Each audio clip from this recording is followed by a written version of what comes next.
Let's begin with a story. Ade, a promising young bachelor in his 30s, eats bread and butter for breakfast. At other times, it is fried yam and some fried plantain and eggs. At lunch break at work, Ade orders some tasty pastries and a sweet cake.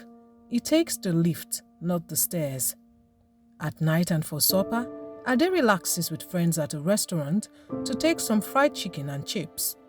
At other times, he microwaves frozen pizza in his fridge for dinner. This is Ade's regular dietary pattern.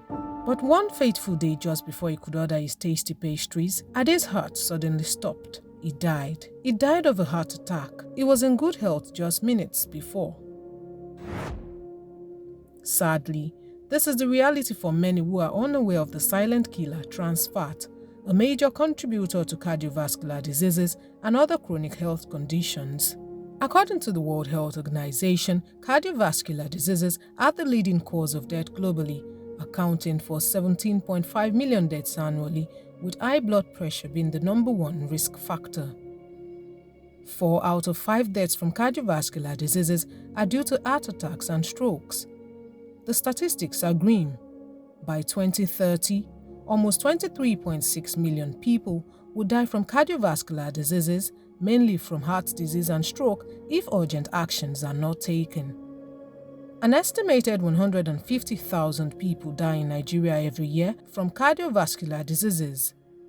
In 2019, around 137,000 deaths in the country were linked to cardiovascular diseases, with 3,229 deaths associated with trans fats-related cardiovascular mortality.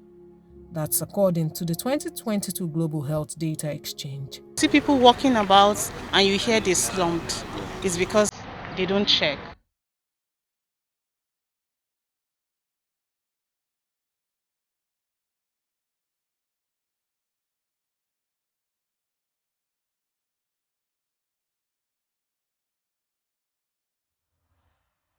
It is a brand new morning.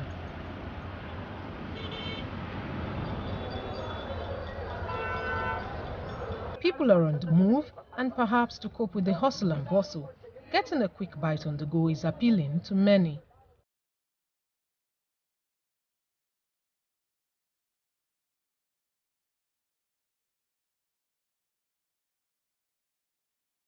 Most times, most of the foods they eat are biscuits, bread, bean cakes, and other snacks, among other fast foods, and the World Health Organization has said that these foods are laden with trans fat or other contents that could be injurious to health. Trans fat is a toxic compound found in foods and any fast foods. A form of fat that occurs naturally in animals, particularly ruminants like cattle, sheep, goats, etc.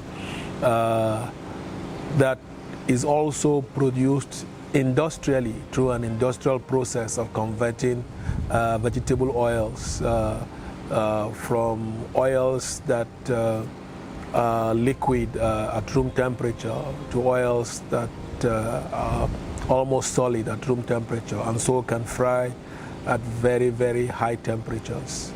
And these trans fats are dangerous for the body because when you eat them in high quantities, the body does not break them down the way other foods are broken down, and they accumulate in the body as like poisons and can create lots of health challenges for individuals. Unfortunately, trans fat has found its way into what we consume in our communities. It is not uncommon to see people selling fried yam, potatoes, fish and akara in communities around Nigeria. In some cases, you can be sure to find some snacks which kids will consume at break time. The World Health Organization in 2018 explained that deep-fried, processed foods contribute to trans fat intake, causing more than 500,000 premature deaths from cardiovascular diseases every year across the world. These trans fatty acids increase the bad cholesterol in humans as well as clog the arteries. Baked foods like cakes, cookies, pies, Biscuits, rolls, and some vegetable oils have high trans fat levels. And also, as you savor crispy French fries and other fried foods, donuts, fried chicken, margarine, crackers, and other pre-packaged snacks.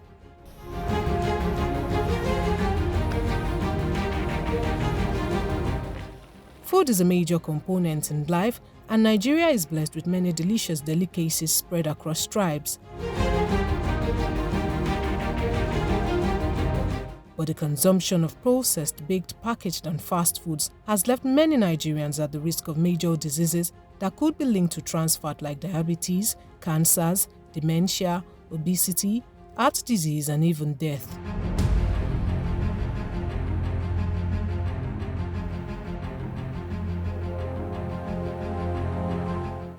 Oil is a major component of many foods that Nigerians consume. As a result, it is highly sought after for frying and other cooking activities. Many of the vegetable oils used for cooking in Nigerian homes have been said to contain a high level of trans fat. It is not uncommon to find yellow kegs around open markets containing oils for sale. Sometimes they are in white transparent kegs. For many who cannot afford to buy these oils in large quantities, they buy those filled into used empty PET bottles in markets and shops. Sometimes they are also sold in polythene bags.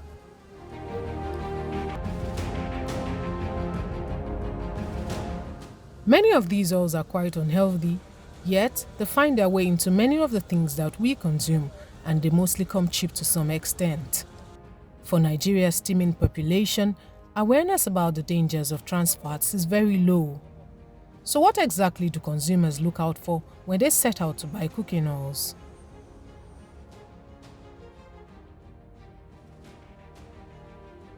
Have you heard about trans fats? No, what's trans fat? Trans what? No. No. No. Yes. No. I've heard of it. It's not that, but I've not really gone too deep. It's not about the money, but the nutritional value, especially the brand. I'm always particular about the kind of brand I use. I've been consistent in using it because of its quality and health benefits. Some people use local oils, like all these normal groundnut oils that they measure, because they feel that the sachet ones are more expensive. But to me, I feel that using those normal oils, like the ones that you know the company, you know the name, is more healthier than using those local ones. That branded oil doesn't sleep, and the quality is very good. Oil is expensive now, so I use one that my power can reach. The one that they brought from abroad, that one is expensive. And we that sells noodles, that we are into small scales business, we cannot use that one, all because of the customers. Because if you should tell them, if you should look situation in Nigeria now, everything is going up and up.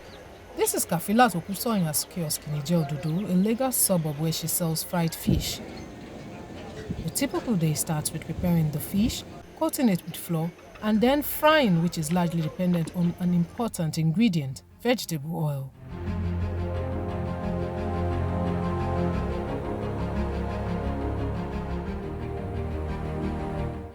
She uses about 5 liters of oil a day for frying, but there's more. She tops it all with some oil she used the day before, which was also topped with oil that had been previously used. This is her daily routine, and she has been doing this for 10 years.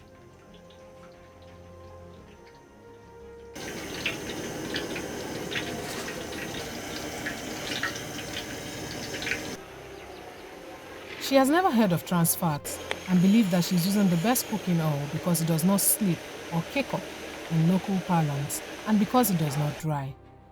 Mi ti gbọ́ nǹkan kan tó jẹ mọ́ trans fat rí. Tí mo bá dé láàárọ̀, tí bá ti fẹ́ dín ẹja ẹ̀ báyẹn, máa ro orógùn mẹ́ta. Máa lò, ọjọ́ mi máa ń lò fọ́jọ́ mẹ́ta. Ọjọ́ mẹ́rin tí mo ṣe máa ń lò nìyẹn. This is the sample of a particular type of unbranded oil that has been reused a number of times and is now congealed. The oil has caked up and is almost solid. Melting this from its solid state into liquid before usage exposes one to trans fat.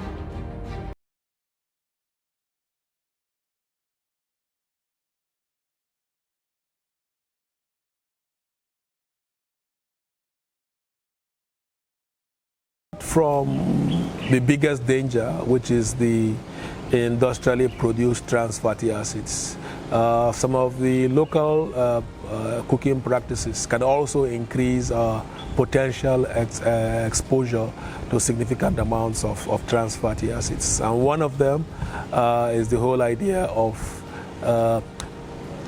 repeated frying using vegetable oils and frying with the same oils over and over and over and over again multiple times until the oils have lost their color and lost even their frying capacity. Now that practice of repeated frying has ways of generating trans fatty acids, because the heat on the oils releases the hydrogen bonds that results in trans fatty acids. Many times too, when we buy those liquid oils, the vegetable oils, the soya oils, and we feel we are safe, but what do people do at home? When they fry chicken today, they will keep the oil, say keep it in the keg. Then later on, they use it to fry again, and they keep frying with the same oil over and over and over again. That also will cause a problem for it, because the repeated heat affects the chemical structure and it makes it even dangerous to us. When we talk about frying foods, we have a whole range of products in our supermarkets now that are healthy, especially as regards oils that are low in those saturated fats that are not healthy for our health. So we would advise that people pay a lot of attention to the kind of oils they use. That is one. Number two, we should reduce the quantity of oil we use in frying. We tend to use more oils when we cook. So we would personally advise that we tone down on the volume of oil we use, especially as it relates frying. For more than 2 decades, Mrs. Olaniyan has been frying fish. In the past, she tells me that it used to be very profitable, but inflation and rising food prices have cut profit to the barest minimum. To maximize profit, vegetable oil has to be reused over and over again, but in doing this, the risk of our customers consuming trans fats is high, because the hotter the oil, the more chances that they will consume trans fats.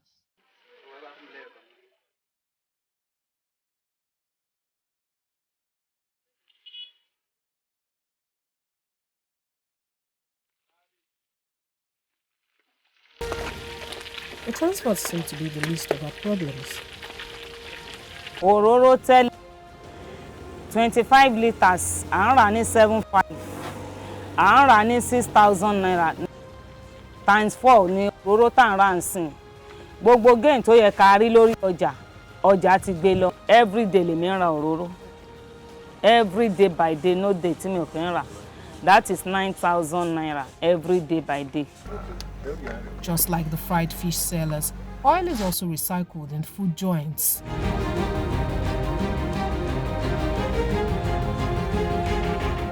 There seems to be a consensus among these women that a particular brand of oil is better than another just by mere face value. There is no testing and no check on the nutritional content is available to measure cholesterol or even the trans fat level. Madam Adejoke has been selling foodstuff for more than 20 years now. The unbranded cooking oils are stored in these yellow kegs, and they are put in different parts of the shop to avoid a mix-up. I decided to buy the 2 sets of oil so that I can see the difference. This one is light-colored and generally believed to be the best. But this one with more yellow kegs has a thicker texture. It is cheaper and the one many consumers of unbranded oils mostly go for. In the open markets today, it is a choice between these kinds of vegetable oils.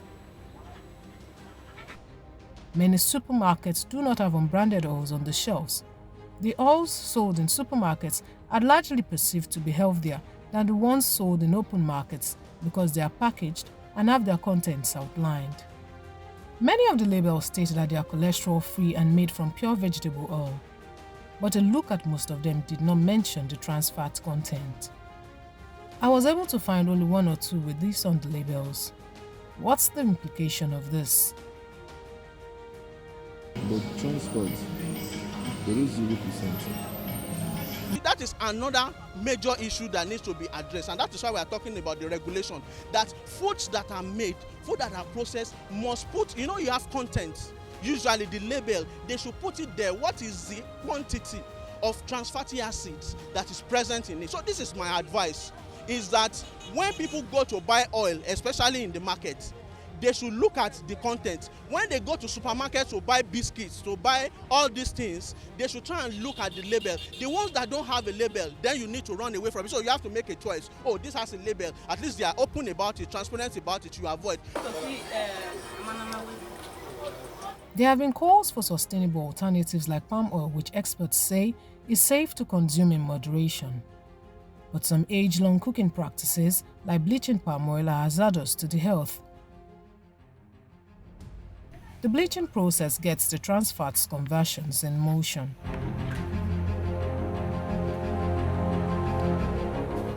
The practice of bleaching palm oils to convert palm oils from red color to vegetable oil looking colors is also another dangerous practice because in doing so, you're not only damaging the nutritious qualities that may exist within the palm oils, you're also potentially creating trans fatty acids through that excessive bleaching of the oils to use in cooking. The good thing is industrially produced trans fats can be replaced with healthier alternatives that can provide significant health benefits without changing the taste of food. In terms of safe oils, I would say any vegetable oil that is produced from seeds, including even groundnut oil, so long as they don't go through that industrial hydrogenation process, they are safe. But when you are buying unbranded products or products that have been imported through sources that have not been that have not passed through the relevant regulators, then you are perhaps exposing yourself to danger.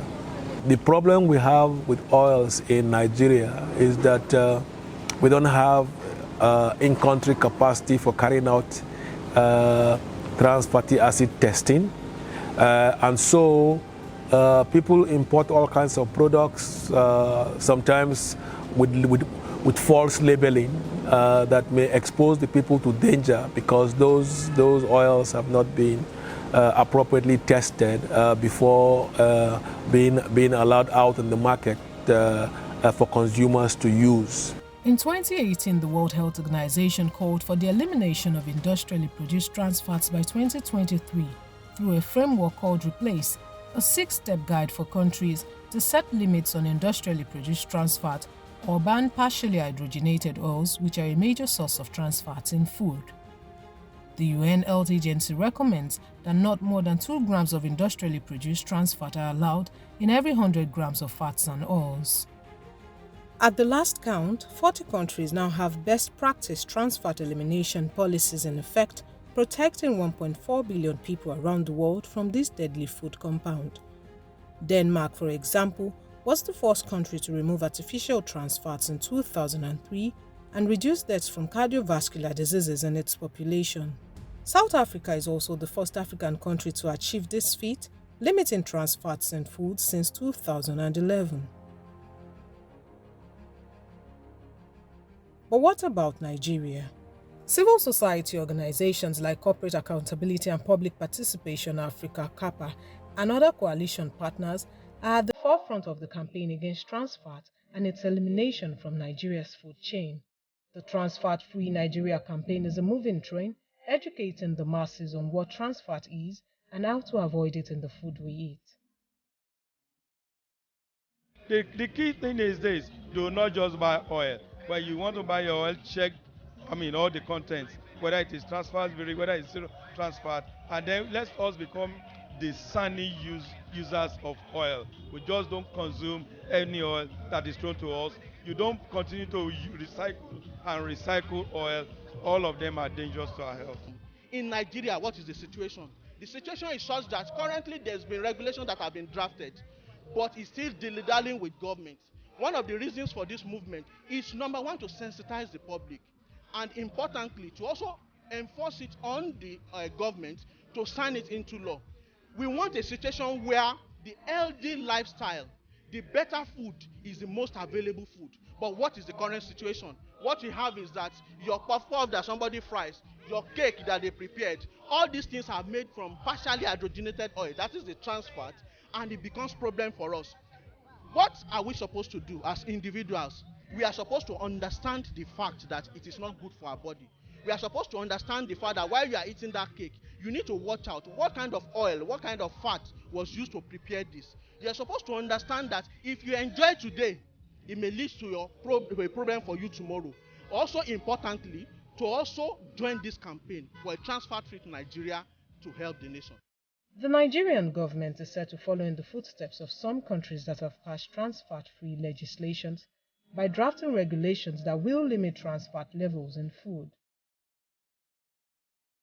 The National Agency for Food and Drug Administration and Control's draft regulation, the Fats and Oils Regulations 2022, is in the works and has now been passed to the Federal Ministry of Health for review.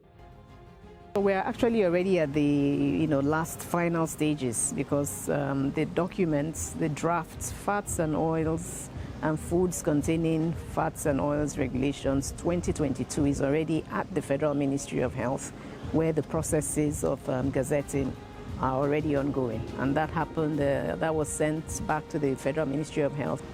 So it's already nearing its conclusion. It's remarkable. I'm happy on account of the good fortune which permits me to be an instrument in ensuring that the fat and oils regulations, labeling of pre-packaged food regulations receive the required attention at the Ministry of Health for onward transmission to the Federal Ministry of Justice for gazetting. But it remains to be seen if this proposed regulation will address access to unbranded cooking oils, which is readily at the reach of the average Nigerian in the open markets. In all of these, the big question is, can Nigeria meet up with the WHO timeline for the global elimination of industrially produced trans fatty acids by 2023?